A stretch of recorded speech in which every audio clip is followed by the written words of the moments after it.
السلام علیکم.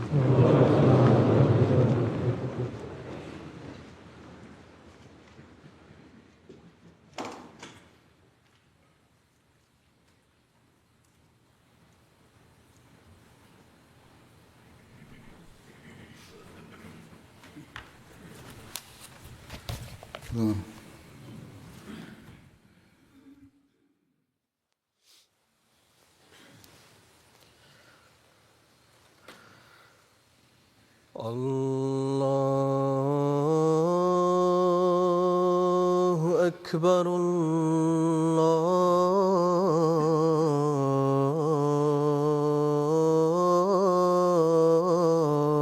اکبر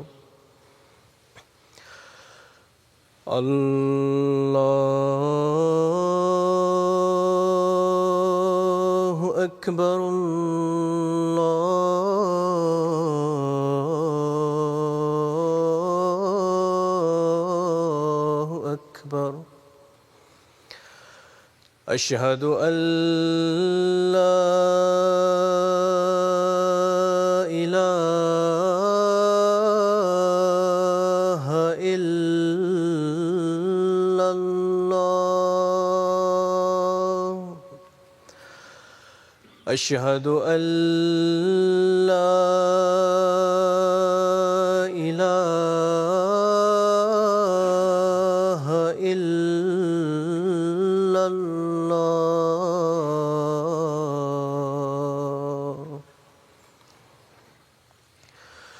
أشهد أن محمدًا رسول الله أشهد أن محمدًا رسول الله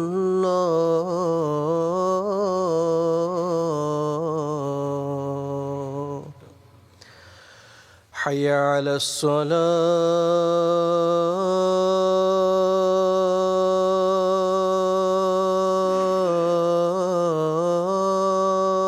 الصلاة حي على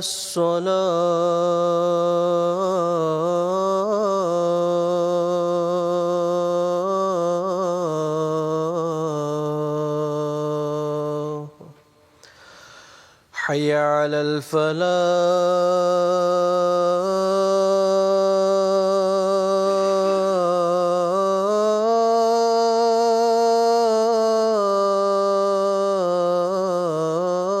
الفلاح حي على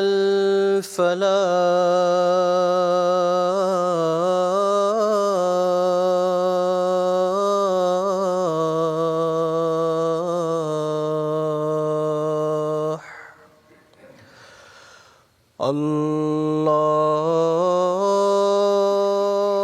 الله أكبر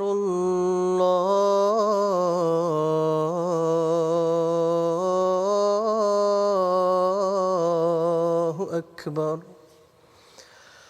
لا إله إلا الله.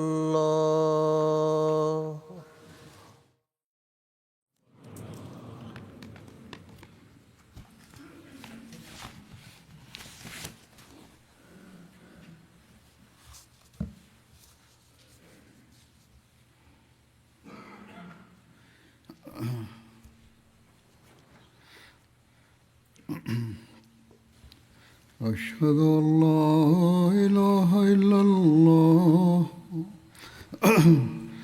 أشهد أن لا إله إلا الله وحده لا شريك له وأشهد أن محمدًا عبده ورسوله أما بعد فأعوذ بالله من الشيطان الرجيم بسم الله الرحمن الرحيم الحمد لله رب العالمين الرحمن الرحيم مالك يوم الدين إياك نعبد وإياك نستعين اهدنا الصراط المستقيم صراط الذين أنعمت عليهم غير المغضوب عليهم ولا الضالين.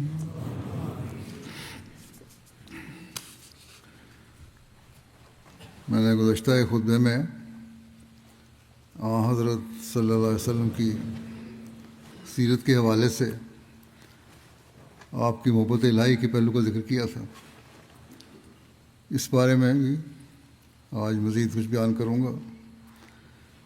جوانی اور دعوی نبوت سے پہلے بھی آپ صلی اللہ علیہ وسلم میں محبت الہی کا جوش ایسا تھا کہ آپ صلی اللہ علیہ وسلم اس سے بےتاب ہو کر غار میں جا کر محبوب الہی سے راز و نیاز میں مصروف ہو جاتے تھے. اسی محبت کا ذکر کرتے ہوئے حضرت اقدس مسیح موعود علیہ السلام بیان فرماتے ہیں کہ میں دیکھتا ہوں کہ گرمیوں کو بھی روحانی ترقی کے ساتھ خاص مناسبت ہے.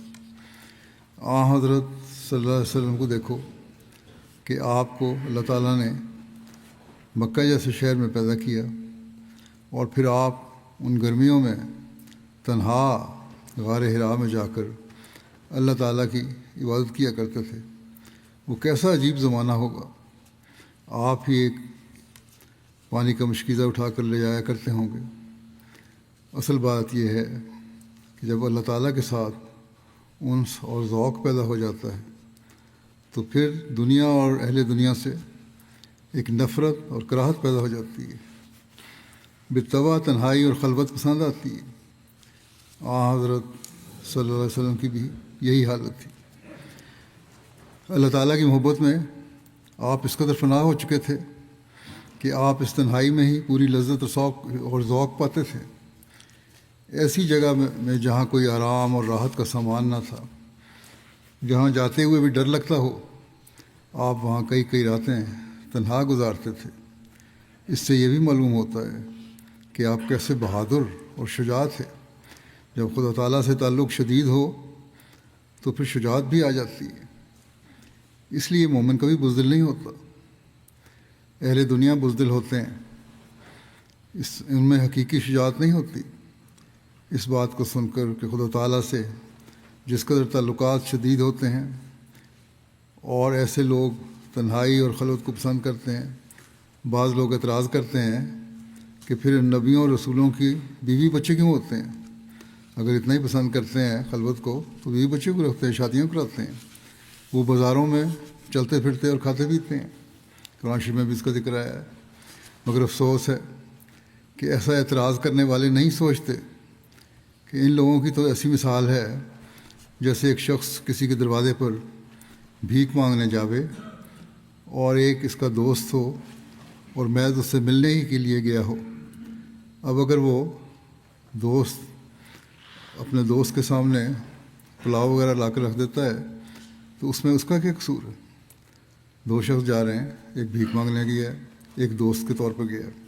اب دوست کی خاطر مدارت کرتا ہے اگر کوئی گھر والا تو اس میں اس کا کیا قصور ہے؟ یعنی اس دوست کو جو اپنے دوست سے ملنے گیا ہے اس کا تو کوئی قصور نہیں. اس دوست کو تو اس کے کھانے میں لذت آتی ہے، جبکہ وہ گدھا جو ہے، جو فقیر ہے مانگنے والا، اس کو خشک روٹی کا ٹکڑا دیا جاتا ہے اور اگر زیادہ ٹھہرے تو پھر دھکے دے کر باہر کیا جاتا ہے. دو سلوک ہیں، مانگنے والے سے اور سلوک ہے، دوست سے اور سلوک ہے. حالانکہ یہ معاملہ دوست سے نہیں ہوتا کہ اس کو دھکے دیے جائیں، بلکہ اس کے زیادہ قیام اور اس کے کھانے پینے سے خود اسے ایک لذت ہوتی ہے گھر والے کو. اب ایک فقیر مانگنے والے سے اور سلوک ہوتا ہے، دوست سے اور سلوک ہے. دوست کی آؤ بھگت کی جاتی ہے، خاطر مدارات کی جاتی ہے، فقیر کو وہی دے کر ٹالا جاتا ہے۔ آپ نے فرمایا کہ یہی حال ان نبیوں اور معموروں کا ہوتا ہے، ان کے سامنے جو کچھ آتا ہے وہ ان کی نفسانی خواہشوں کا نتیجہ نہیں ہوتا، وہ تو ساری لذت اور راحت اللہ تعالیٰ ہی کے ذکر اور شغل میں پاتے ہیں، اور فی الحقیقت تنہائی ہی کو پسند کرتے ہیں، جہاں وہ اپنے محبوب سے اپنے دل کی آرزوئیں اور تمنائیں پیش کرتے ہیں اور چاہتے ہیں کہ اس حالت میں کوئی ان کو نہ دیکھ لے۔ علاوہ بری یہ تعلقات ان کی تکمیل کے لیے ہوتے ہیں، یعنی ان کے جو اللہ تعالیٰ سے محبت کے رشتے ہیں ان کا ایک اعلیٰ ترین معیار حاصل کرنے کے لیے ہوتے ہیں۔ غار حراء میں عبادت الہی کا ذکر کرتے ہوئے حضرت عائشہ نے ایک حدیث میں بڑی تفصیل سے بیان فرمایا ہے جو آپ نے ان کو بیان فرمایا تھا۔ حضرت عائشہ بیان کرتی ہیں، پہلے پہل جو وحی رسول اللہ صلی اللہ علیہ وسلم کو شروع ہوئی وہ نیند میں سچے خوابوں کو دیکھنا تھا۔ آپ صلی اللہ علیہ وسلم جو خواب بھی دیکھتے وہ صبح صادق کی طرح واقع ہو جاتی، بڑی سچی خوابیں آتی تھیں، فوراً نتیجہ نکلتا تھا۔ اس کے بعد آپ کو تنہائی کی طرف رغبت ہوئی اور آپ غار حراء میں تنہا رہتے اور اس میں عبادت کرتے۔ یہ عبادت چند گنتی کی راتوں کی تھی جسے آپ بیشتر اس کے کہ آپ کو اپنے گھر والوں سے ملنے کی خواہش ہوتی پورا کر لیتے، اور اس کے لیے آپ توشہ ساتھ لے لیتے، یعنی کچھ کھانا پینا سامان ساتھ لے جاتے۔ پھر کچھ مدت کے بعد حضرت ختیجہ کے پاس واپس آتے اور اتنے ہی راتوں کے لیے اور زیادہ زادرہ لے لیتے۔ آخر آپ کے پاس حق آ گیا اور اس وقت آپ غار حراء میں تھے۔ آپ کے پاس فرشتہ آیا اور اس نے کہا پڑھو۔ آپ نے کہا میں تو ہرگز نہیں پڑھوں گا، پڑھنا نہیں جانتا۔ رسول اللہ صلی اللہ علیہ وسلم فرماتے تھے، حضرت عائشہ روایت کرتی ہیں کہ اس فرشتے نے مجھے پکڑا اور مجھے اس قدر بھینچا کہ میری طاقت اپنی انتہا کو پہنچ گئی۔ پھر اس نے مجھ کو چھوڑا اور کہنے لگا پڑھو۔ میں نے کہا میں نہیں پڑھوں گا، جانتا نہیں پڑھنا۔ پھر اس نے مجھے پکڑا اور دوبارہ اس زور سے پھینچا کہ میں بے ہوش ہو گیا۔ پھر اس نے مجھے چھوڑ دیا اور کہا پڑھو۔ میں نے کہا میں نہیں پڑھوں گا۔ پھر اس نے مجھے پکڑا، پھر اس نے تیسری دفعہ مجھے زور سے بھینچا، پھر اس نے مجھے چھوڑ دیا اور کہنے لگا اقرأ بسم ربک الذی خلق خلق الانسان من علق اقرأ وربک الاکرم، یعنی پڑھو اپنے رب کا نام لے کر جس نے پیدا کیا انسان کو ایک لوتھڑے سے، جس نے پیدا کیا انسان کو ایک لوتھڑے سے پیدا کیا، پڑھو اور تمہارا رب بہت ہی کریمانہ صفات والا ہے۔ ان آیات کو لے کر رسول اللہ صلی اللہ علیہ وسلم واپس لوٹے غار سے۔ جب آپ حضرت ختیجہ کے پاس گھر آئے تو آپ کو دل دھڑک رہا تھا۔ آپ صلی اللہ علیہ وسلم نے حضرت ختیجہ سے فرمایا مجھے کپڑا اڑا دو، مجھے کپڑا اڑا دو۔ چنانچہ انہوں نے آپ کو کپڑا اڑا دیا، یہاں تک کہ آپ سے گھبراہٹ جاتی رہی۔ تب آپ نے حضرت ختیجہ سے سارا واقعہ بیان کیا اور فرمایا مجھے تو اپنی جان کا اندیشہ ہو گیا۔ اس پر حضرت ختیجہ نے کہا کہ ہرگز نہیں، وہ خدا اللہ آپ کو کبھی رسوا نہیں کرے گا۔ آپ صلہ رحمی کرتے ہیں، عاجز کا بوجھ اٹھاتے ہیں، وہ نیکیاں کرتے ہیں جو معدوم ہو چکی ہیں، مہمان نوازی کرتے ہیں اور حق کی مشکلات میں مدد دیتے ہیں۔ ہمیشہ سچ کا آپ نے ساتھ دیا باوجود مشکلات کے۔ اس کے بعد حضرت ختیجہ آپ کو لے گئیں اور اپنے چچا بھائی ورقہ بن نوفل کے پاس لائیں، جو کہ اسد بن عبد العزیٰ کے بیٹے تھے۔ ورقہ وہ شخص تھے جو زمانۂ جاہلیت میں عیسائی ہو گئے تھے اور عبرانی لکھنا پڑھنا جانتے تھے۔ انجیل سے جو اللہ تعالیٰ چاہتا وہ عبرانی میں لکھا کرتے تھے۔ وہ بہت بوڑھے اور نابینا ہو چکے تھے۔ حضرت ختیجہ نے ان سے کہا اے میرے چچا کے بیٹے، اپنے بھتیجے کی بات سنو۔ ورقہ نے اپنے آپ سے پوچھا اے میرے بھتیجے تم کیا دیکھتے ہو؟ اس پر رسول اللہ صلی اللہ علیہ وسلم نے جو کچھ دیکھا تھا ان کو بتلایا۔ ورقہ نے آپ سے کہا یہ وہ شریعت لانے والا فرشتہ ہے جس کو اللہ تعالیٰ نے حضرت موسیٰ پر اتارا تھا، اے کاش میں اس زمانے میں جوان ہوتا، اے کاش میں اس وقت زندہ رہوں جب تیری قوم تجھے نکالے گی۔ اس پر رسول اللہ صلی اللہ علیہ وسلم نے فرمایا، کیا وہ مجھے نکالیں گے؟ انہوں نے کہا، ہاں، جو پیغام تو لایا ہے، جب کبھی بھی کوئی شخص ایسا پیغام لے کر آیا تو ضرور ہی اس سے دشمنی کی گئی، اور اگر میں نے تیرا وہ زمانہ پال لیا تو میں کمر باندھ کر تیری مدد کروں گا۔ اس کے بعد ورقہ جلد فوت ہو گئے، اور وہی بھی کچھ عرصے کے لیے اس میں وقفہ پڑ گیا، معطل رک گئی۔ حضرت اقدس مسیح موعود علیہ الصلوۃ والسلام فرماتے ہیں، اصل بات یہ ہے کہ بموجب تعلیم قرآن شریف ہمیں یہ امر یوں معلوم ہوتا ہے کہ ایک طرف تو اللہ تعالیٰ قرآن شریف میں اپنے کرم، رحم، لطف اور مہربانیوں کی صفات بیان کرتا ہے اور رحمان ہونا ظاہر کرتا ہے، اور دوسری طرف فرماتا ہے کہ وہ ان لیسا للانسان الا ما سعی، اور انسان کو وہی ملتا ہے جس کی وہ کوشش کرتا ہے۔ اور والذین جاہدوا فینا لنہدینہم سبلنا، اور وہ لوگ جو ہم سے ملنے کی کوشش کرتے ہیں، مجاہدہ کرتے ہیں، ہم ضرور ان کو اپنے راستوں کی طرف آنے کی توفیق بخشیں گے۔ آپ فرماتے ہیں کہ اللہ تعالیٰ نے یہ فرما کر اپنے فیض کو صحیح اور مجاہدے پر منحصر فرماتا ہے۔ اپنے فیض کو صحیح اور مجاہد میں منحصر فرماتا ہے اللہ تعالیٰ۔ نیز اس میں یعنی کہ کوشش بھی کرو تبھی فیض ملے گا، اور مجاہدہ کرو۔ فرمایا نیز اس میں صحابہ رضی اللہ عنہم کا طرز عمل ہمارے واسطے ایک اسوہ اور عمدہ نمونہ ہے۔ صحابہ کی زندگی میں غور کر کے دیکھو، بھلا انہوں نے محض معمولی نمازوں سے ہی وہ مدارج حاصل کر لیے تھے؟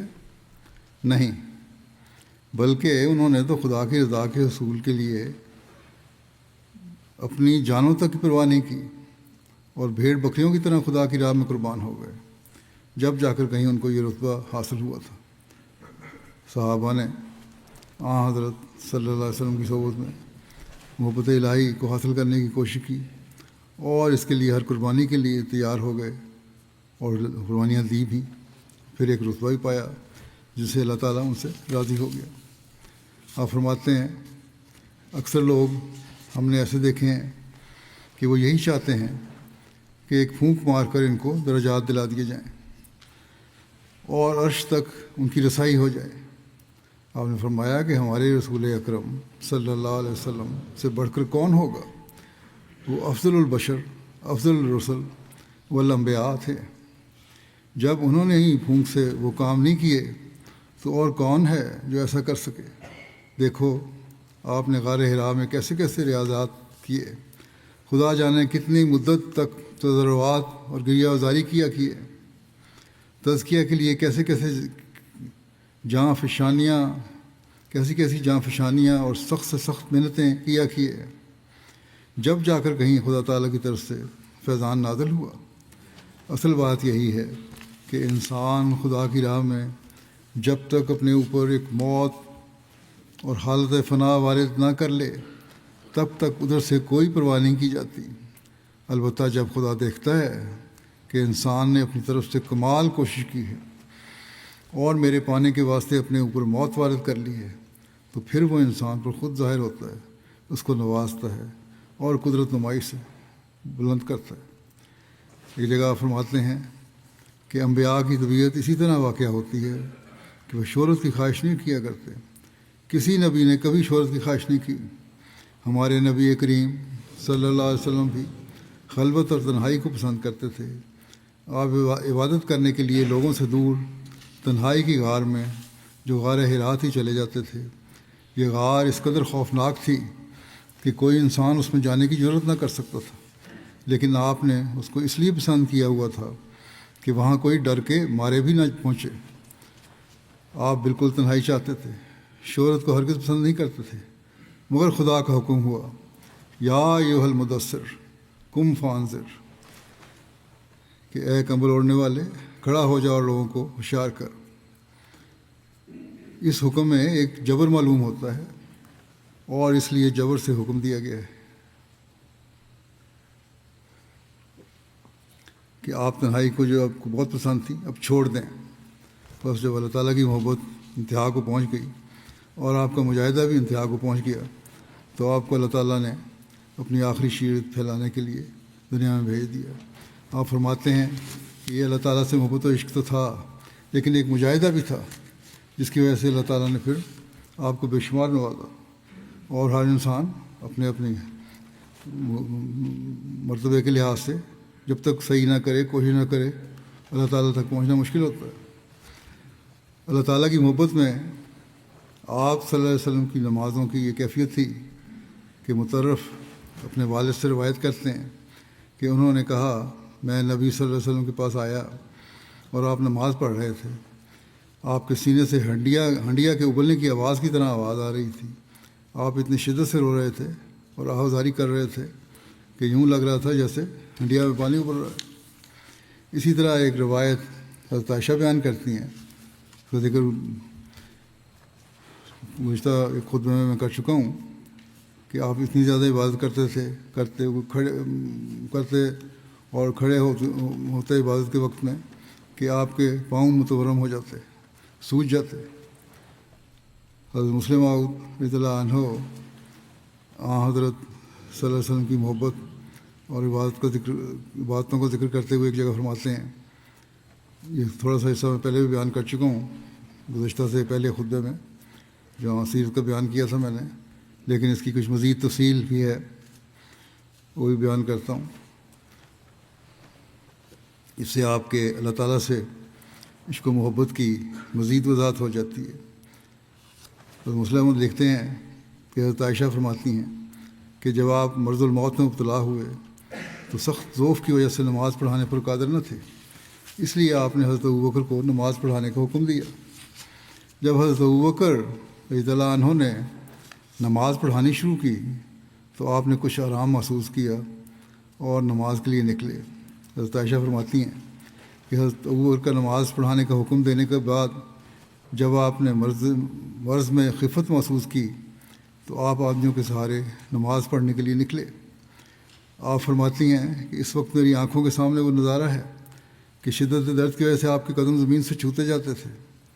جب آپ مسجد پہنچے اور حضرت ابوبکر رضی اللہ عنہ نے ارادہ کیا کہ پیچھے ہٹ جائیں تو رسول کریم صلی اللہ علیہ وسلم نے ان کے ارادے کو بھانپ لیا اور اشارہ فرمایا کہ اپنی جگہ پر رہو۔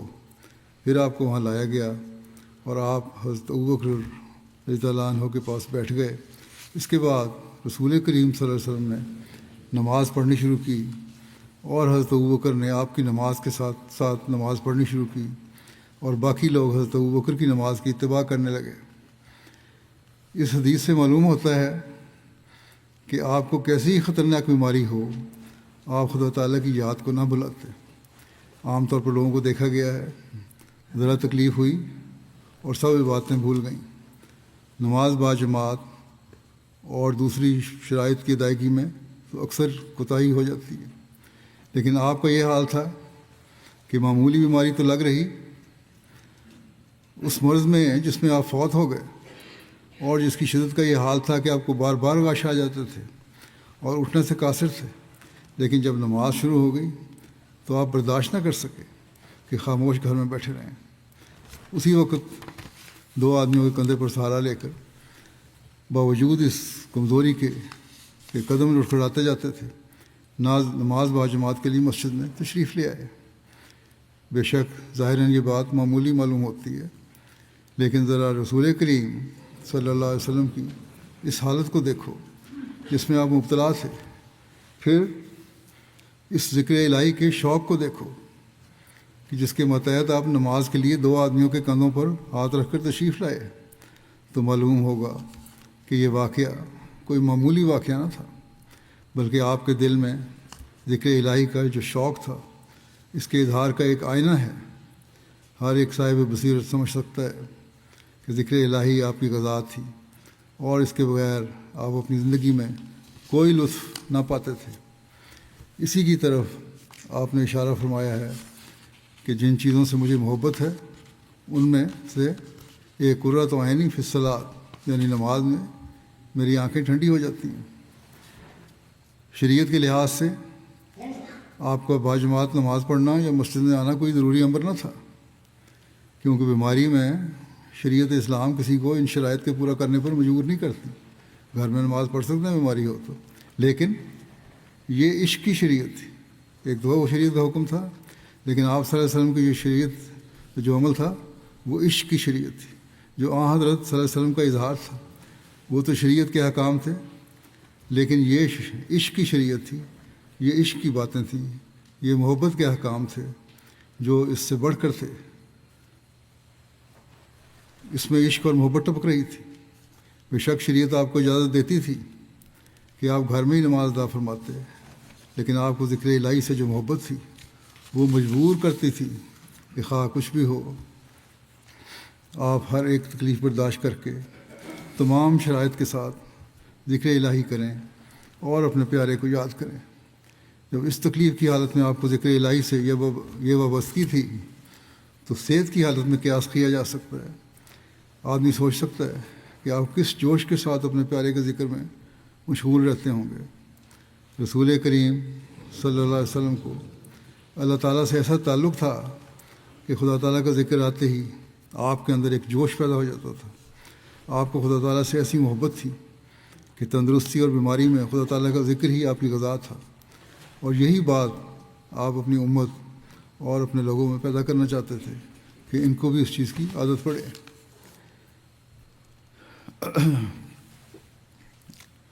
جیسا پہلے خود میں نے آپ کی سیرت کے بیان کیا تھا، مختصر حدیث بیان کی تھی، اس میں کچھ بعض تفصیلیں ایسی ہیں جو دوبارہ بیان کرنے والی ہیں، اس لیے بیان کرتا ہوں۔ رسول کریم صلی اللہ علیہ وسلم ایک دفعہ بنی عمر بن عوف میں گئے تاکہ ان میں صلح کروائیں۔ ان میں کچھ لڑائی جھگڑے کا معاملہ تھا، اب صلح کروانے گئے، وہاں ان کا کوئی جھگڑا تھا۔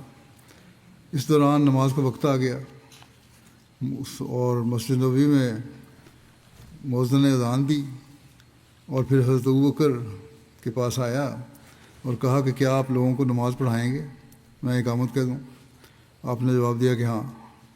پھر حضرت ابوبکر نماز کے لیے کھڑے ہوئے، اتنے میں رسول کریم صلی اللہ علیہ وسلم بھی تشریف لے آئے۔ لوگ نماز پڑھ رہے تھے،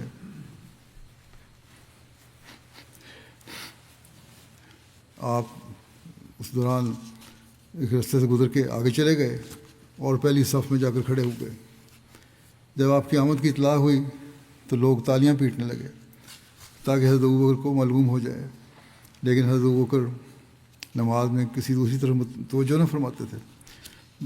ایک عجیب ایک شغف تھا نماز کی طرف تو عبادت میں، اور توجہ نہیں ہوتی تھی۔ جب تالیاں پیٹنا طول پکڑ گیا تو پھر حضرت ابوبکر متوجہ ہوئے اور معلوم کیا کہ رسول کریم صلی اللہ علیہ وسلم تشریف لائے۔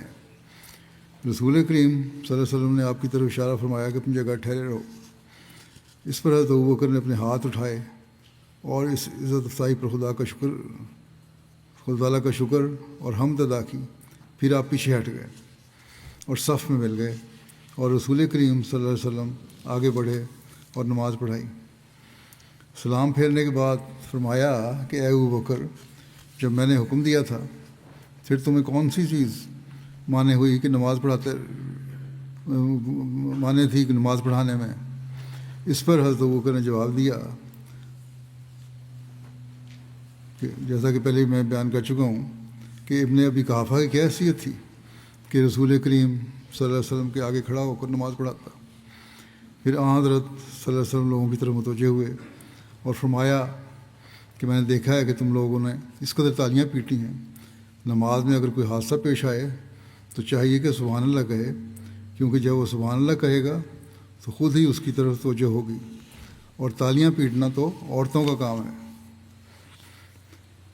حضرت مسلم رضی اللہ عنہ لکھتے ہیں کہ اس حدیث سے اگرچہ اور بہت سے سبق ملتے ہیں، لیکن اس جگہ مجھے صرف ایک امر کی طرف متوجہ کرنا ہے، اور وہ یہ ہے کہ حضرت صلی اللہ علیہ وسلم کی تمام عمر کوشش یہی تھی کہ جس طرح سے ہو سکے لوگوں کی زبان پر خدا کا نام جاری کیا جائے.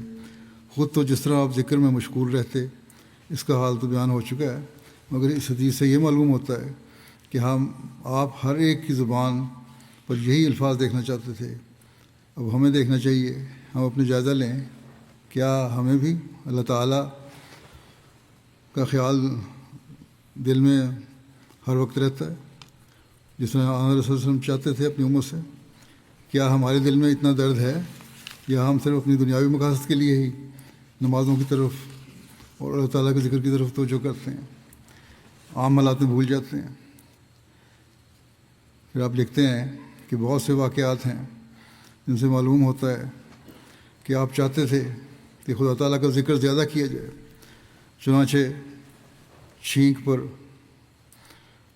کھانا شروع کرتے وقت پھر ختم ہونے کے بعد، سوتے وقت، جاگتے وقت، نمازوں کے بعد، کوئی بڑا کام کرتے وقت، وضو کرتے وقت، غرض ہے کہ اکثر اعمال میں آپ نے خدا تعالیٰ کے ذکر کی طرف لوگوں کو متوجہ کیا ہے، جس سے ثابت ہوتا ہے کہ آپ نہ صرف خود ہی ذکر الہی مشغول رہتے تھے بلکہ دوسروں سے بھی چاہتے تھے کہ وہ بھی یاد الہی میں مشغول رہیں، جو کہ آپ کے کمال محبت پر دال ہے، اس پہ دلیل ہے. مسلموں نے لکھا ہے کہ میں نے بہت سے آدمیوں کو دیکھا ہے کہ ذرا عبادت کی اور مغرور ہو گئے. چند دن کی نمازوں یا عبادتوں کے بعد وہ اپنے آپ کو فرعون بے سامان یا فخر اولیاء سمجھنے لگتے ہیں، اور دنیا و مافیہ ان کی نظروں میں حقیر ہو جاتی ہے. بڑے سے بڑے آدمی حقیقت کچھ نہیں جانتے، بلکہ انسان کا تو کیا کہنا، خدا تعالیٰ پر بھی اپنا احسان جتاتے ہیں اور سمجھتے ہیں کہ جو عبادت ہم نے کی ہے گویا خدا تعالیٰ پر احسان کیا ہے اور وہ ہمارا ممنون ہے. نعوذ باللہ کہ ہم نے اس کی عبادت کی، ورنہ عبادت نہ کرتے تو وہ کیا کر لیتا. جو لوگ اس طرز کے نہیں ہوتے، جو اس حد تک نہیں بھی پہنچتے، ان میں سے بھی اکثر ایسے دیکھے گئے ہیں جو اس حد تک نہیں پہنچتے کہ ایسی بات کریں کہ خدا ہمارے لیے کیا کر رہا ہے، لیکن جو ایسے وہ بھی نہیں بھی ہوتے، ان میں بھی اکثر دیکھا گیا ہے کہ عبادت کر کے کچھ تکبر ضرور آ جاتا ہے. اور بہت کم ہیں جو عبادت کے بعد بھی اپنی عاجزانہ حالت پر قائم رہیں. یہی نیکوں کا گروہ ہے جو عاجزانہ طور پر قائم رہتے ہیں اپنی عبادت پر. یہی نیکوں کا گروہ ہے جو عاجزی سے رہتے ہیں، ہمیشہ عبادت کر کے بھی اسے چھپاتے ہیں، اللہ تعالیٰ کی محبت کو بھی چھپاتے ہیں اور اسے بھی اللہ کا احسان سمجھتے ہیں کہ اس نے ہمیں توفیق دی کہ ہم عبادت کرنے والے ہوں. یہی اصل میں نیک لوگوں کا گروہ ہے. تو لوگ پوچھتے ہیں ہم کہ نیکیاں کیا ہیں، اکثر سوال کرتے ہیں آج کل کے بچے بھی، نوجوان بھی، اور کس طرح پتہ لگے کہ اللہ تعالیٰ راضی ہوتا ہے. اللہ تعالیٰ اسی طرح راضی ہوتا ہے کہ نیکیاں کرو اور صرف خدا تعالیٰ کی رضا کے لیے کرو. انسان اپنا جائزہ خود لے سکتا ہے، کسی باہر کے آدمی کو جج بنانے کی ضرورت نہیں ہے. انسان خود سمجھ سکتا ہے کہ جو نیکیاں وہ کر رہا ہے، اگر وہ خدا تعالیٰ کے لیے کر رہا ہے پھر اللہ تعالیٰ کو یقیناً پسند ہے. آپ نے لکھا ہے کہ پھر سمجھ سکتے ہو کہ نیکوں کے سردار اور نبیوں کے سربراوردہ حضرت رسول کریم صلی اللہ علیہ وسلم کا کیا حال ہوگا. آپ تو کل خوبیوں کے جامع اور کل نیکیوں کے سرچشمہ تھے. عبادت کسی تکبر یا بڑائی کے لیے کرنا تو لگ رہا، جس قدر خدا تعالیٰ کی بندگی بجا لاتے اتنے ہی اس کی آتش شوق تیز تر ہوتی. آپ بجائے عبادت پر خدا تعالیٰ کو اپنا ممنون احسان بنانے کے خود شرمندہ احسان ہوتے تھے کہ الہی اس قدر توفیق جو عبادت کی ملتی ہے تو تیرے ہی فضل سے ملتی ہے. آپ کی عبادت ایک تسلسل کا رنگ رکھتی تھی. کچھ حصہ وقت جب عبادت میں گزارتے تو خیال کرتے کہ اللہ تعالیٰ کا بڑا احسان ہے کہ اس نے اس کام کی توفیق بخشی، اور اس احسان کا شکر بجا لانا ضروری ہے. اسی جذبہ ادائیگی کے شکر سے بے اختیار ہو کر کچھ اور عبادت کرتے اور پھر اسے بھی خدا تعالیٰ کا ایک احسان سمجھتے کہ شکر بجا لانا بھی ہر ایک کا کام نہیں جب تک خدا تعالیٰ کا احسان نہ ہو. یہ شکر کی توفیق جو ملی ہے یہ بھی اللہ تعالیٰ کے احسان کی وجہ سے ملی ہے۔ پھر اور بھی زیادہ شوق کی جلوہ نمائی ہوتی، پھر آپ اپنے رب کی عبادت میں مشغول ہو جاتے، اور یہ راز و نیاز کا سلسلہ ایسا وسیع ہوتا کہ بارہا عبادت کرتے کرتے آپ کے پاؤں سوج جاتے۔ صحابہ عرض کرتے، یا رسول اللہ، اس قدر عبادت کی آپ کو کیا حاجت ہے؟ آپ کے تو گناہ معاف ہو چکے ہیں۔ اس کا جواب یہی دیتے کہ پھر کیا میں شکر نہ کروں؟ حضرت مغیرہ بن شعبہ فرماتے ہیں کہ رسول کریم صلی اللہ علیہ وسلم نماز کے لیے کھڑے ہوا کرتے تھے تو اتنی دیر تک کھڑے رہتے، پہلی حدیث بیان ہو چکی ہے کہ آپ کے قدم یا پنڈلیاں سوج جاتی تھیں۔ لوگ جب آپ کو کہتے کہ آپ ایسا کیوں کرتے ہیں تو آپ جواب دیتے کہ کیا میں شکر گزار بندہ نہ بنوں؟ اللہ اللہ، کیا عشق ہے، کیا محبت ہے، کیا پیار ہے۔ خدا تعالیٰ کی یاد میں کھڑے ہوتے ہیں اور اپنے تن بدن کا ہوش نہیں رہتا، خون کا دوران نیچے کی طرف شروع ہو جاتا ہے اور آپ کے پاؤں متورم ہو جاتے ہیں، لیکن محبت اس طرف خیال ہی نہیں جانے دیتی۔ آس پاس کے لوگ دیکھ کر حیران ہو جاتے ہیں کہ یہ کیا کرتے ہیں، وہ آپ کے درد سے تکلیف محسوس کر رہے ہوتے ہیں۔ لوگ جو ارد گرد کے آپ کو اس طرح متوجہ کرتے ہیں کہ آپ یہ کیا کرتے ہیں اور کیوں اپنے آپ کو اس تکلیف میں ڈالتے ہیں اور اس قدر دکھ اٹھاتے ہیں۔ آخر کچھ تو اپنی صحت اور اپنے آرام کا بھی خیال کرنا چاہیے، مگر وہ دکھ جو لوگوں کو بے چین کر دیتا ہے اور جس سے دیکھنے والے متاثر ہو جاتے ہیں، آپ پر کچھ اثر نہیں کرتا۔ عبادات میں کچھ سستی کرنے اور آئندہ اس قدر لمبا عرصہ اپنے رب کی یاد میں کھڑا رہنا ترک کرنے کے بجائے آپ ان کی اس بات کو ناپسند کرتے ہیں اور انہیں جواب دیتے ہیں کہ کیا میں خدا کا شکر گزار بندہ نہ بنوں؟ وہ مجھ پر اس قدر احسان کرتا ہے، اس قدر فضل کرتا ہے، اس شفقت کے ساتھ مجھ سے پیش آتا ہے، پھر کیا اس کے اس حسن سلوک کے بدلے میں اس کے نام کا ورد نہ کروں، اس کی بندگی میں کوتاہی شروع کر دوں؟ کیا اخلاص سے بھرا اور کیسی شکر گزاری ظاہر کرنے والا یہ جواب ہے، اور کس طرح آپ کے قلب مطہر کے جذبات کو کھول کر پیش کر دیتا ہے۔ خدا کی یاد اور اس کے ذکر کی یہ تڑپ اور کسی کے دل میں ہے؟ کیا کوئی اور اس کا نمونہ پیش کر سکتا ہے؟ کیا کسی اور قوم کا بزرگ آپ کے اس اخلاص کا مقابلہ کر سکتا ہے؟ لیکن دیکھیں، جہاں آپ یہ خود کرتے تھے وہاں اپنی امت سے بھی توقع رکھتے تھے کہ وہ بھی ایسا کرے۔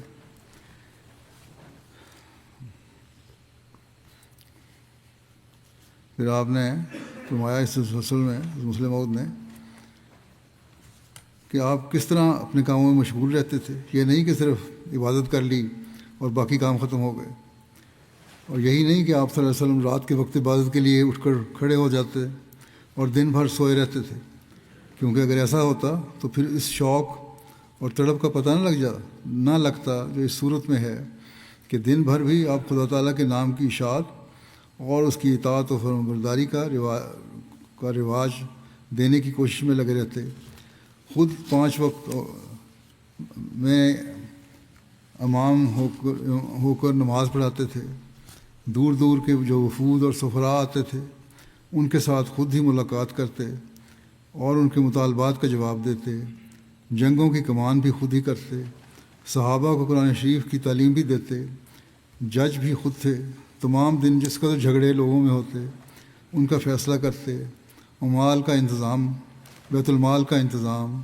ملک کا انتظام، دین اسلام کا اجرا، بیویوں کے حقوق کا افاع، پھر گھر کے کام کاج میں شریک ہونا، یہ سب کام آپ دن کے وقت کرتے اور ان کے بجا لانے کے بعد بجائے اس کے کہ چور ہو کر بستر پر جا پڑیں اور سورج نکلنے تک اس سے سر نہ اٹھائیں، بار بار اٹھ کر بیٹھ جاتے اور اللہ تعالیٰ کی تسبیح کرتے، تحمید کرتے اور نصف رات کے گزرنے پر اٹھ کر وضو کرتے، اور تنہا جب چاروں طرف خاموشی اور سناٹا چھایا ہوا ہوتا اپنے رب کے حضور میں نہایت عز و نیاز سے کھڑے ہو جاتے اور تلاوت قرآن شریف کرتے اور اتنی دیر تک کھڑے رہتے کہ آپ کے پاؤں متورم ہو جاتے، حتیٰ کہ عبداللہ بن مسعود فرماتے ہیں کہ ایک دفعہ میں بھی آپ کے ساتھ نماز پڑھنے کھڑا ہو گیا تو اس قدر تکلیف ہوئی کہ قریب تھا کہ میں نماز توڑ کر بھاگ جاتا، کہ کیونکہ میرے قدم اب زیادہ بوجھ برداشت نہیں کر سکتے تھے اور میری طاقت سے باہر تھا کہ زیادہ دیر کھڑا رہ سکوں۔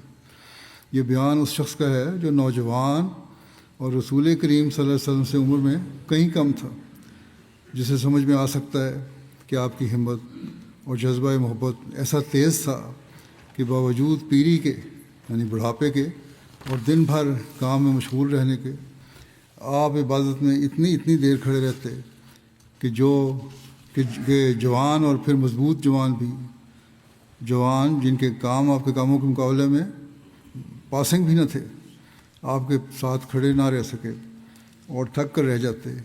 یہ عبادت کیوں تھی؟ کس وجہ سے تھی؟ آپ یہ مشقت برداشت کرتے تھے؟ کس وجہ سے آپ یہ مشقت برداشت کرتے تھے؟ صرف اس لیے کہ آپ ایک شکر گزار بندے اور آپ کا دل خدا تعالیٰ کے احسانات کو دیکھ کر ہر وقت اس کا ذکر کرنے کی طرف مائل رہتا تھا۔ اللہ تعالیٰ سے ایک محبت تھی آپ کو۔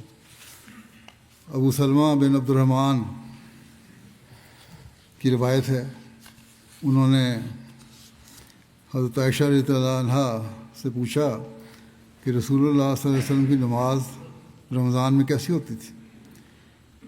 اب بھی ایک مہینے تک رمضان آ رہا ہے، ہمیں بھی رمضان میں تو ہم کرتے ہیں باتیں، پہلے بھی کرنی چاہیے۔ بہرحال حضرت عائشہ نے کہا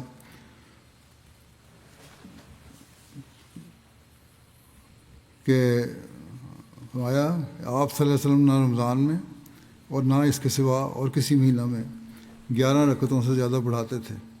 نماز کیسی ہوتی تھی؟ آپ نے فرمایا آپ جو نفل ادا کرتے تھے وہ 11 رکعتوں سے زیادہ نہیں ہوتے تھے، 4 رکعتیں پڑھتے، اور تم ان کی خوبصورتی اور لمبائی کے بارے میں نہ پوچھو، کتنی خوبصورت اور لمبی نمازیں ہوتی تھیں۔ پھر آپ صلی اللہ علیہ وسلم 4 رکعتیں نماز پڑھتے اور تم ان کی خوبصورتی اور لمبائی کے بارے میں نہ پوچھو۔ پھر آپ صلی اللہ علیہ وسلم 3 رکعتیں نماز پڑھتے۔ میں نے عرض کیا یا رسول اللہ، آپ وطر پڑھنے سے پہلے سو جاتے ہیں، یعنی 4 رکعتیں پڑھ کے پھر تھوڑی سی آرام کرتے ہیں، پھر وطر پڑھتے ہیں۔ آپ صلی اللہ علیہ وسلم نے فرمایا کہ میری آنکھیں سوتی ہیں لیکن میرا دل نہیں سوتا، وہ تو اللہ تعالیٰ کی محبت میں جاگ رہا ہوتا ہے۔ حضرت مسیح موعود علیہ الصلوۃ والسلام حضرت صلی اللہ علیہ وسلم کی سیرت بیان کرتے ہوئے ایک مقام پر آپ کے الہی قرب کی نسبت فرماتے ہیں کہ اللہ تعالیٰ نے ایک اور مقام پر اس الہی قرب کی نسبت یوں فرمایا ہے کہ قل انا صلاتی و نسکی و محیای و مماتی للہ رب العالمین، تو ان سے کہہ دے کہ میری نماز اور میری قربانی اور میری زندگی اور میری موت اللہ ہی کے لیے ہے جو تمام جہانوں کا رب ہے۔ یعنی لوگوں کو اطلاع دے دے کہ میری یہ حالت ہے کہ میں اپنے وجود سے بالکل کھویا گیا ہوں، میری تمام عبادتیں خدا کے لیے ہو گئی ہیں۔ یہ اس بات کی طرف اشارہ ہے کہ ہر یک انسان جب تک وہ کامل نہیں خدا کے لیے خالص طور پر عبادت نہیں کر سکتا، بلکہ کچھ عبادت اس کی خدا کے لیے ہوتی ہے اور کچھ اپنے نفس کے لیے، کیونکہ وہ اپنے نفس کی عظمت اور بزرگی چاہتا ہے جیسا کہ خدا کی عظمت اور بزرگی کرنی چاہیے، اور یہی عبادت کی حقیقت ہے۔ اور ایسا ہی ایک حصہ اس کی عبادت کا مخلوق کے لیے ہوتا ہے، کیونکہ جس عظمت اور بزرگی اور قدرت اور تصرف کو خدا سے مخصوص کرنا چاہیے، اس عظمت اور قدرت کا حصہ مخلوق کو بھی دیتا ہے۔ اس لیے جیسا وہ خدا کی پرستش کرتا ہے، نفس اور مخلوق کی بھی پرستش کرتا ہے، بلکہ عام طور پر جمعی اسباب سفلیہ کو اپنی پرستش میں حصہ دیتا ہے، دنیا کے جو گھٹیا اسباب ہیں ان کو بھی حصہ دیتا ہے، کیونکہ خدا کے ارادہ اور تقدیر کے مقابل پر ان اسباب کو بھی کارخانہ محو اور اسباب میں دخیل سمجھتا ہے۔ پس ایسا انسان خدا تعالیٰ کا سچا پرستار نہیں ٹھہر سکتا جو کبھی خدا کی عظمت کو اپنے نفس کو شریک ٹھہراتا ہے اور کبھی مخلوق اور کبھی اسباب کو، بلکہ سچا پرستار وہ ہے جو خدا کی تمام عظمتیں اور تمام بزرگیاں اور تمام تصرف خدا کو ہی دیتا ہے، نہ کسی اور کو۔ اور جب اس مرتبہ توحید پر انسان کی پرستش پہنچ جائے، تب اس وقت وہ حقیقی طور پر خدا کا پرستار کہلا سکتا ہے۔ اور ایسا انسان جیسا کہ زبان سے کہتا ہے کہ خدا واحد لا شریک ہے، لا الہ الا اللہ پڑھتا ہے، اور ایسا ہی وہ اپنے فعل سے یعنی عبادت سے بھی خدا کی توحید پر گواہی دیتا ہے۔ بس اسی مرتبہ کاملہ کی طرف اشارہ ہے جو آیت مذکورہ والا میں حضرت صلی اللہ علیہ وسلم کو فرمایا گیا کہ تو لوگوں کو کہہ دے کہ میری تمام عبادتیں خدا کے لیے ہیں، یعنی نفس کو اور مخلوق کو اور اسباب کو میری عبادت میں سے کوئی حصہ نہیں۔ اور پھر بعد اس کے فرمایا کہ میری قربانی بھی خاص خدا کے لیے ہے، اور میرا جینا بھی خدا کے لیے ہے، اور میرا مرنا بھی خدا کے لیے ہے۔ یاد رہے کہ نسیکہ لغت عرب میں قربانی کو کہتے ہیں، اور لفظ نسک جو آیت میں موجود ہے اس کی جمع ہے، اور نیز دوسرے معنی اس کے عبادت کے بھی ہیں۔ بس اس جگہ ایسا لفظ استعمال کیا گیا جس کے معنی عبادت اور قربانی دونوں پر اطلاق پاتے ہیں۔ یہ اس بات کی طرف اشارہ ہے کہ کامل عبادت جس میں نفس اور مخلوق اور اسباب شریک نہیں ہیں در حقیقت یہ قربانی ہے، اور کامل قربانی در حقیقت کامل عبادت ہے۔ اور پھر بعد اس کے جو فرمایا کہ میرا جینا بھی خدا کے لیے ہے اور میرا مرنا بھی خدا کے لیے ہے، یہ آخری فقرہ قربانی کے لفظ کی تشریح ہے، تاکہ کوئی اس وہم میں نہ پڑے کہ قربانی سے مراد بکری کی قربانی یا گائے کی قربانی یا اونٹ کی قربانی ہے، اور تا اس لفظ سے کہ میرا جینا اور میرا مرنا خاص خدا کے لیے ہے صاف طور پر سمجھا جائے کہ اس قربانی سے مراد روح کی قربانی ہے، اور قربانی کا لفظ قرب سے لیا گیا ہے، اور یہ اس بات کی طرف اشارہ ہے کہ خدا کا قرب تب حاصل ہوتا ہے کہ جب تمام نفسانی قوا اور نفسانی جنبشوں پر موت آ جائے۔ غرض یہ آیت حضرت صلی اللہ علیہ وسلم کے قرب تام پر ایک بڑی دلیل ہے، آپ کا ایک انتہائی کا کامل طور پر ایک قرب ہے اللہ تعالیٰ کے ساتھ۔ اور یہ آیت بتلا رہی ہے کہ حضرت صلی اللہ علیہ وسلم اس قدر خدا میں گم اور محو ہو گئے تھے کہ آپ کی زندگی کے تمام انفاس اور آپ کی موت محض خدا کے لیے ہو گئی تھی، اور آپ کے وجود میں نفس اور مخلوق اور اسباب کا کچھ حصہ باقی نہیں رہا تھا، اور آپ کی روح خدا کے آستانے پر ایسے اخلاص سے گری تھی کہ اس میں غیر کی ایک ذرہ آمیزش نہیں رہی تھی۔ حضرت مسیح علیہ السلام ایک اور جگہ فرماتے ہیں خدا تعالیٰ نے اگرچہ بعض اشیاء جائز تو کر دی ہیں، مگر اس سے یہ مطلب نہیں کہ عمر ہی اس میں بسر کی جاوے۔ خدا تعالیٰ تو اپنے بندوں کی صفت میں فرماتا ہے والذین یبیتون لربہم سجدا وقیاما، اور وہ لوگ جو اپنے رب کے لیے راتیں سجدوں میں اور کھڑے ہو کر گزار دیتے ہیں، کہ وہ اپنے رب کے لیے تمام رات سجدوں میں گزارتے ہیں اور قیام میں گزارتے ہیں۔ اب دیکھو رات دن بیویوں میں غرق رہنے والے خدا کے منشا کے موافق رات کیسے عبادت میں کاٹ سکتا ہے؟ وہ بیویاں کیا کرتا ہے؟ گویا خدا کے لیے شریک پیدا کرتا ہے۔ حضرت صلی اللہ علیہ وسلم کی 9 بیویاں تھیں، اور باوجود ان کے پھر بھی آپ ساری رات خدا کی عبادت میں گزارتے تھے۔ ایک رات آپ کی باری عائشہ صدیقہ رضی اللہ عنہا کے پاس تھی۔ کچھ حصہ رات کا گزر گیا تو عائشہ کی آنکھ کھلی، دیکھا کہ آپ موجود نہیں۔ اسے شبہ ہوا کہ شاید آپ کسی اور بیوی کے ہاں گئے ہوں گے۔ انہوں نے اٹھ کر ہر ایک گھر میں تلاش کیا مگر آپ نہ ملے۔ آخر دیکھا کہ آپ قبرستان میں ہیں اور سجدے میں رو رہے ہیں۔ اب دیکھو کہ آپ زندہ اور چاہتی بیوی کو چھوڑ کر مردوں کی جگہ قبرستان میں گئے اور روتے رہے، تو کیا آپ کی بیویاں حظ نفس یا اتباع شہوت کی بنا پر ہو سکتی ہیں؟ اعتراض کرتے ہیں جو آپ پر اعتراض کرنے والے۔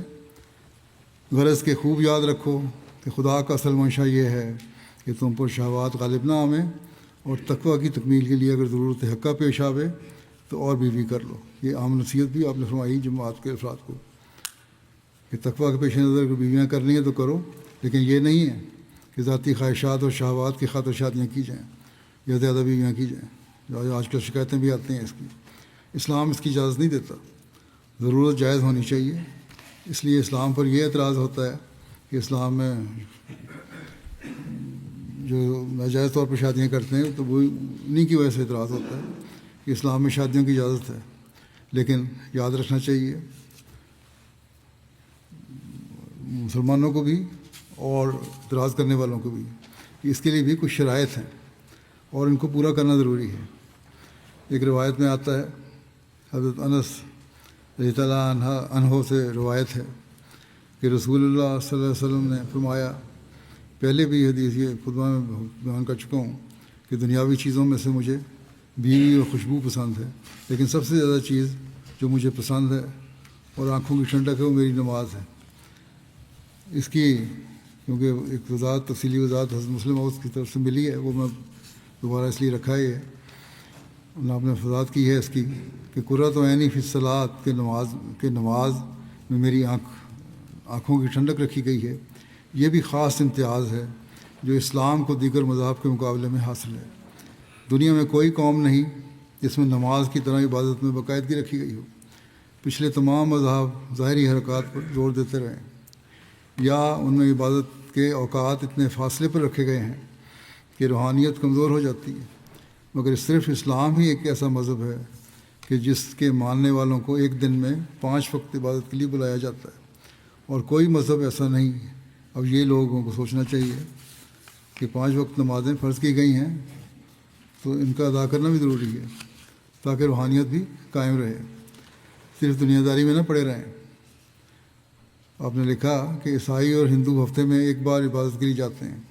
ممکن ہے ان میں سے بعض لوگ رات دن عبادت کرتے ہوں، مگر یہ اجتماعی عبادت کا ذکر ہے۔ ایک دن میں کئی بار عبادت کرنے کا حکم رسول کریم صلی اللہ علیہ وسلم نے ہی دیا ہے۔ پھر صلوات کے معنی دعا کے بھی ہیں، اور اس طرح رسول کریم صلی اللہ علیہ وسلم نے دعا پر زور دیا ہے۔ دوسرے مذاہب کی باتوں میں ظاہری باتوں پر زور دیا گیا ہے اور ان کے ذریعہ عبادت میں لذت پیدا کرنے کی کوشش کی گئی ہے۔ مثلا آریوں اور عیسائیوں میں گانا بجانا ہوتا ہے، مگر رسول کریم صلی اللہ علیہ وسلم فرماتے ہیں، مجھے ایسی عبادت عطا ہوئی ہے کہ اسی میں لذت ہے، اور ایسی لذت ہے جس کا کوئی مذہب مقابلہ نہیں کر سکتا۔ بس گانا بجانا نہیں بلکہ خاموشی سے اللہ تعالیٰ کی عبادت، اس کی تحمید و تقدیس بیان کرنا اور اللہ تعالیٰ کی ثنا کرنا اور پھر گریہ وزاری کرنا، یہ چیزیں ایسی ہیں اور ایسی عبادت ہے جس کا مزہ ہے، اور اس سے پھر اللہ تعالیٰ کی محبت بھی بڑھتی ہے۔ بس ہمیں آپ صلی اللہ علیہ وسلم کے اصول پر چلتے ہوئے نمازوں اور عبادت کے لیے یہ معیار حاصل کرنے کی کوشش کرنی چاہیے، تب ہی ہم حقیقی طور پر مسلمان کہلا سکتے ہیں۔ حضرت مسیح موعود علیہ السلام نے حضرت میر ناصر نواب صاحب کو ایک خط لکھتے ہوئے فرمایا، جس میں آپ لکھتے ہیں کہ جو آپ نے اپنے عملی طریق کے لیے دریافت کیا ہے وہ یہی امر ہے کہ رسول اللہ صلی اللہ علیہ وسلم کے حقیقی اتباع کی طرف رغبت کریں، رسول اللہ صلی اللہ علیہ وسلم کی حقیقی اتباع کی طرف رغبت کریں۔ رسول اللہ صلی اللہ علیہ وسلم نے جن اعمال پر نہایت درجہ اپنی محبت ظاہر فرمائی ہے وہ 2 ہیں، ایک نماز اور ایک جہاد۔ نماز کی نسبت حضرت صلی اللہ علیہ وسلم نے فرمایا ہے کہ قرۃ عینی فی الصلاۃ، یعنی آنکھ کی ٹھنڈک نماز میں رکھی گئی ہے، اور جہاد کی نسبت فرماتے ہیں کہ میں آرزو رکھتا ہوں کہ خدا تعالیٰ کی راہ میں قتل کیا جاؤں اور پھر زندہ کیا جاؤں اور پھر قتل کیا جاؤں اور پھر زندہ کیا جاؤں اور پھر قتل کیا جاؤں۔ یہ بیان کر کے آپ فرماتے ہیں کہ اس زمانے میں جہاد روحانی صورت سے رنگ پکڑ گیا ہے، اور اس رنگ کا جہاد یہی ہے کہ اعلاء کلمہ اسلام میں کوشش کریں، مخالفوں کے الزامات کا جواب دیں، دین متین اسلام کی خوبیاں دنیا میں پھیلاویں، حضرت صلی اللہ علیہ وسلم کی سچائی دنیا پر ظاہر کریں۔ یہی جہاد ہے جب تک خدا تعالیٰ کوئی دوسری صورت دنیا میں ظاہر کرے۔ بس ہمیں قلمی اور تبلیغی جہاد میں بھی اسی وقت برکت پڑے گی جب ہم اپنی عبادت کے معیار اور اللہ تعالیٰ کی محبت کو بھی بڑھائیں گے۔ اگر ہم چاہتے ہیں کہ اس جہاد میں حصہ لیں تو پھر اللہ تعالیٰ کی محبت اور دعاؤں کی طرف بھی ہمیں توجہ دینی ہوگی، اپنی عبادتوں کی طرف بھی ہمیں توجہ دینی ہوگی، اور اگر ہم آپ صلی اللہ علیہ وسلم کو سبق چلتے ہوئے یہ کریں گے تو تب بھی ہمارے کاموں میں برکت بھی پڑے گی۔ اللہ تعالیٰ ہمیں اس کی توفیق عطا فرمائے۔ آج بنگلہ دیش کی جماعت کا جلسہ بھی ہو رہا ہے، وہاں مخالفت بھی کافی ہوتی ہے، ان کے لیے بھی دعا کریں اللہ تعالیٰ ہم سب کو اپنی حفاظت میں رکھے اور ان کا جلسہ بھی خیر و خوبی اختتام پذیر ہو۔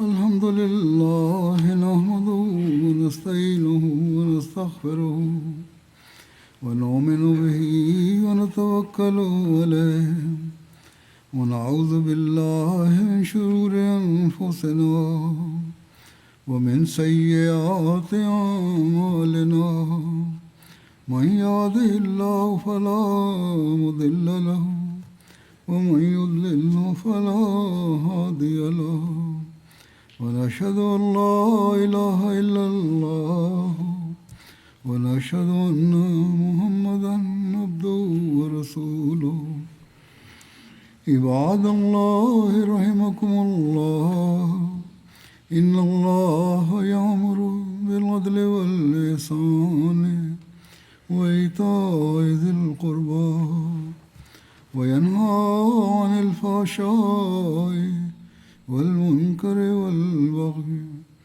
يعظكم لعلكم تذكرون اذكروا الله يذكركم وادعوه يستجب لكم ولذكر الله أكبر